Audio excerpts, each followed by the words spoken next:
London police की बड़ी कार्रवाई। इमरान खान के बेटे मैदान में आ गए, अपने बाप का बदला ले लिया। लंदन में नवाज शरीफ से कुदरत का इंतकाम शुरू। लंदन की पुलिस ने नवाज शरीफ के होश उड़ा के रख दिए। पाकिस्तान से भागने वाला नवाज शरीफ लंदन पुलिस से न बच सका। शरीफ खानदान के खिलाफ कुदरत का इंतकाम शुरू हो गया। नवाज शरीफ की छोटी सी गलती भारी पड़ गई। इमरान खान की कही बात सच साबित। पाकिस्तानियों के चोरी के पैसे भी लंदन में पकड़े गए। दोस्तों, इमरान खान के बेटों ने अपने बाप का बदला ले लिया। नवाज शरीफ बड़ी मुश्किल में, लंदन पुलिस एक्शन में आ गई। कप्तान के दुश्मनों पर क्यामत टूट पड़ी। एक ही कार्रवाई से सारी गेम उलट गई। हालात इस कदर बदल जाएंगे, नवाज शरीफ को भी अंदाजा न था। लंदन अदालत में कार्रवाई की धमकियां देने वाले शरीफ खानदान पर आसमान टूट पड़ा।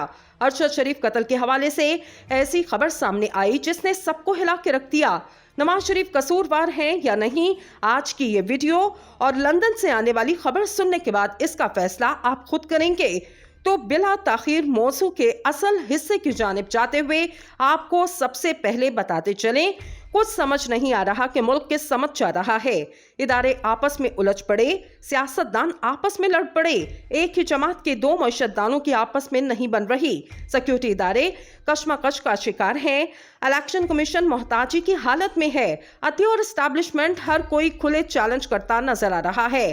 तादम तहरीर पीडीएम से मुंसलिक सियासी जमातों के कारकुन, मौलाना फजल रहमान की जमात JUIF के कारकुन इस्लामाबाद के हाई सिक्योरिटी रेड जोन में दाखिल हो चुके, जहां वो धरना दे रहे हैं और सुप्रीम कोर्ट के सामने अपने मुतालबात रखेंगे, जिनमें सबसे बड़ा मुतालबा चीफ जस्टिस का इस्तीफा होगा। इसके अलावा सुप्रीम कोर्ट के अंदर और बाहर पुलिस, FC और रेंजर्स के दस्ते तैनात किए गए। इन्हें गुस्सा इसका भी है कि सुप्रीम कोर्ट ने तहरीक इंसाफ के सरबराह को 1 घंटे में कोर्ट में तलब करके और फौरी तौर पर नैब की गिरफ्तारी को गैर कानूनी करार देकर अवाम के गजब और गुस्से को ठंडा करने में एक मर्तबा फिर अहम किरदार अदा किया, जिससे शायद PDM हुकूमत को बहुत सदमा लगा और वज़ीर आज़म शहबाज शरीफ ने PDM के सरबराहान का इजलास मनसूख करके अपना हुकूमती इजलास तलब किया, ताकि वो मनमाने फैसले अवाम पर मुसल्लत कर सकें। गोया सुप्रीम कोर्ट को फिर पार्लियामेंट की अहमियत और बरतरी जिता सकें और इलेक्शन को मुलतवी कर सकें। ये जितना कुछ पिछले चंद दिनों में हुआ, ये सिर्फ इसलिए था कि इलेक्शन रोके जाएं। अभी भी सुप्रीम कोर्ट के बाहर जो 14 जमातों के कारकुनान मौजूद हैं, यकीनन इनमें ज्यादातर सियासी जमातों के कारकुनान और मदरसों के तलबा हैं। फिर पाकिस्तान पीपल्स पार्टी भी सूबा सिंध से खासी तादाद में लोग इस्लामाबाद भेज सकती है, मगर इस पर अखराजात बहुत आएंगे। जैसे बलोचिस्तान से 15 बसों का काफिला इस्लामाबाद के लिए रवाना हुआ तो इस पर लाखों रुपए के अखराजात आए, जैसे चंदे की रकम से पूरा किया गया। फिर मौलाना के गरीब तालिब इल्मों को जिस तरह भी खाना दिया जाए वो खा लेते हैं। खैर, सवाल ये पैदा होता है कि ये एहतजाज क्यों हो रहा है? सिर्फ इसलिए कि कहीं सुप्रीम कोर्ट आइन पर अमल दरामद ना करने के सबब वज़ीर आज़म को फारिग ना कर दे। हुकूमत ये भी जानती है सुप्रीम कोर्ट के पास कोई और रास्ता नहीं। अब ये तो नहीं हो सकता कि 14 तारीख को इलेक्शन कराने के हुक्म को ना मानने के जुर्म में सुप्रीम कोर्ट इलेक्शन कमीशन के किसी क्लर्क को तौहीन अदालत की सजा सुना दे। चीफ इलेक्शन कमीशन ने अपने आप को नाअहली से बचाने के लिए तमाम इकदाम किए जो इलेक्शन कराने के लिए इसकी तरफ से मुमकिन थे। इलेक्शन कराने वाले अमले की ट्रेनिंग वगैरह तक करवा दी गई। खैर, बात फिर वही आ जाती है कि मुल्क कितने भयानक माशी दौर से गुजर रहा है, लेकिन हम जाती मुफादात को हवा देकर अपनी लड़ाइयां लड़ने में मसरूफ हैं। हर रोज हम पर एक नया असाब मुसल्लत किया जा रहा है। हमारे दिमाग बंद हो चुके और समझ नहीं आ रहा कि आगे इस मुल्क में क्या होने वाला है। बकौल शायर, वादों का एक शहर था जिसमें गुजर रहे थे दिन, आंखें खुली तो दूर तक फैले हुए सहराब थे। एक था मौसम वफा जिसकी हमें तलाश थी अपने नसीब में, मगर और कुछ ही असाब थे। लिहाजा डर इस बात का है कि हम इस वक्त जो लड़ाई लड़ रहे हैं वो हमारा वजूद खोने के लिए काफी है। अगर पाकिस्तान है तो हम हैं, अगर पाकिस्तान नहीं तो कोई भी नहीं। अगर हम बिखर गए तो हमें ना ही सऊदी अरब कबूल करेगा, ना मुत्तहिदा अरब अमारात और ना ही इंडोनेशिया, मलेशिया। अलगर्ज ना ही हमें कोई मजहब की बुनियाद पर अपनाएगा और ना ही रंगत की बुनियाद पर और ना ही हमारे सलीके की बुनियाद पर। इसलिए इस वक्त हमारी पहचान सिर्फ और सिर्फ पाकिस्तान है और कुछ भी नहीं, बल्कि खाकम बदीन। अगर पाकिस्तान को कुछ हुआ तो अमेरिका, भारत या चीन हमें अपने मुल्क का हिस्सा बनाकर हम पर हुकूमत करेंगे। इसलिए तमाम स्टेक होल्डर होश के नाखून लें और अपने ज़ाती मुफादात के लिए इस हद तक ना चले जाएं कि वापसी मुमकिन ना हो। अभी कुछ नहीं बिगड़ा। सुप्रीम कोर्ट ऑफ पाकिस्तान ने इलेक्शन केस में 1 हफ्ते की मजीद मोहलत देकर सियासतदानों को मिल बैठने का मशवरा दिया और कहा कि इसका कोई हल निकालें।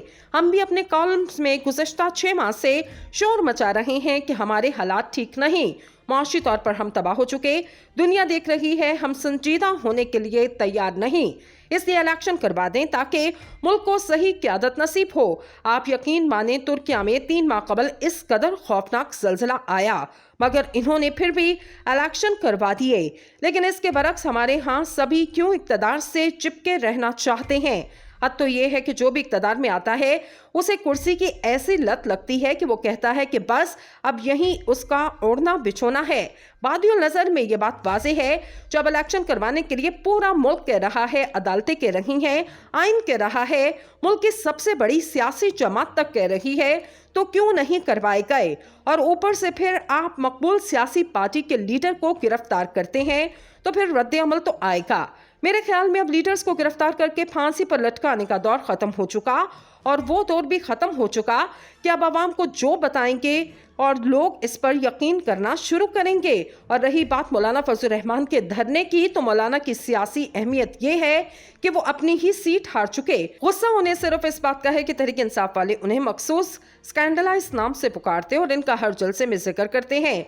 वैसे ये हमें भी कबूल नहीं, मगर यही सियासत है कि आप जैसा करेंगे वैसा भरेंगे। और फिर इन्हें गुस्सा इस बात पर है इनके गुज़श्ता 10 साल से KPK में अजारादारी ख़त्म हो चुकी, इसलिए उन्होंने अपने लिए ना तो दफ़ा 144 का ख्याल रखा और ना ही किसी इदारे की हुर्मत का। और फिर मौजूदा हालात में देखें कि तहरीक इंसाफ की दफ़ा रेड जोन में जाना जुर्म है, मगर अब PDM के लिए ये जुर्म नहीं है। अब कहीं से कोई शेल फायर नहीं हुआ, ना ही कहीं से फायर की कोई गूंज सुनाई दी। वैसे अब ये देखना है कि मरियम नवाज समेत बहुत से सियासी कायदीन अपने अपने वर्कर्स के साथ रेड जोन में मौजूद हैं, तो हुकूमत ऐसे में किस किस पर मुकदमा दर्ज करती है। और वैसे भी दफ़ा 144 का नफाज ना भी हो तब भी रेड जोन में बगैर इजाज़त जाना जुर्म है। नहीं यकीन तो PAT के कारकुनान से पूछ लें जो 2014 में रेड जोन में गए थे और अभी तक उनके मुकदमात से जान नहीं छूटी। खैर, अब कहा जा रहा है चंद दिन के लिए दफ़ा 144 का नफाज उठा लिया जाएगा, तो क्या ये मजाक है?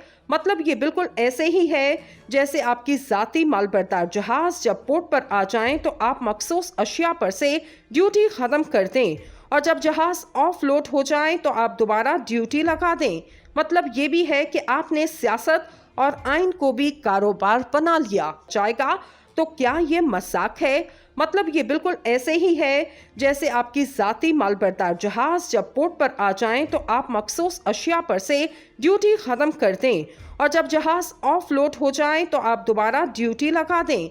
मतलब ये भी है कि आपने सियासत और आइन को भी कारोबार बना लिया।